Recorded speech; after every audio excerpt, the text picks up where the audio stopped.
বাংলা ভাষাকেই আমাদের মায়ের ভাষা হিসাবে সারা বাংলাদেশে প্রতিষ্ঠিত করেছিলেন এবং সেই পাকিস্তানিদেরকে বুঝিয়ে দিয়েছিলেন যে বাংলাদেশিরা আসলে তাদের মনোবল কত শক্ত এবং তারা তাদের মায়ের ভাষাকে কখনোই অসম্মান করে না।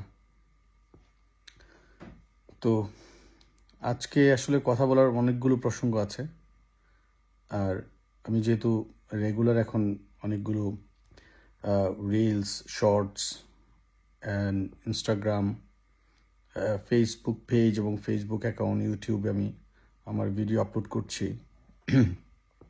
আসলে কোনো ভাইরাল হওয়ার জন্য না।